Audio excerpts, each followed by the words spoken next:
There's a store called Frugal Muse that has these open mic events. That's not specifically an Artsaganza event, but they're helping promote it.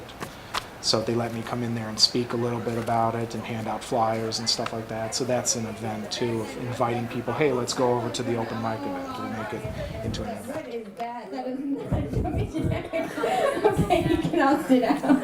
Everybody give a big round of applause for Brian. I'm not set. Thank you. Hello, everyone can hear me okay? Sorry about my phone going off. This has a little visual thing with it, which I'll show you in a minute. This is a tribute to our dog, Shannon. There are two things I will never forget about Shannon. One is the first day I met her, and the other is right before she died. I was about 6 years old, and I was at my grandparents' house. My grandfather and father called me over to a large box they were next to. I peered over the edge and saw something moving around in the box. It turned out to be a baby German Shepherd. It was Shannon. I was very surprised. No one told me they had a new dog. A few minutes after that, I got to carry her around. She was very friendly, and it was a very happy day. For many years, when I would come over to their house, Shannon would frequently curl up beside me on the couch. But then one day, something very different happened. It was close to the end of her life. She was a lot older and a lot slower then. She came into the room and just stared at me. She never did that before. I looked at her and petted her head, and I felt that she knew. Somehow she knew that this was the end for her, and that this was her way of saying goodbye to me.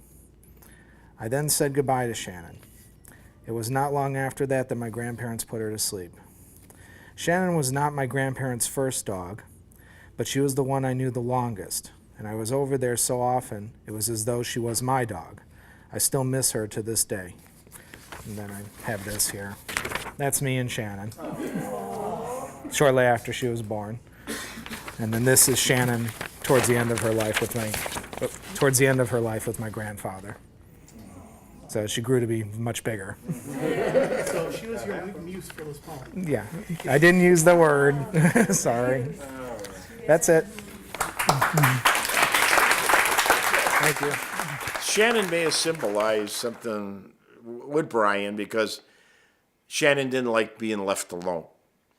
And Shannon would chew at the door in the basement when my dad put the dog down there if they had to go somewhere. So much so that he even built a maze in the basement. And Shannon, which was a lab, just had numerous ways of maneuvering the maze and get out of it. And Brian was really tickled by this, Shannon, not wanting to be locked up and left alone. Maybe Brian identified with that, I don't know.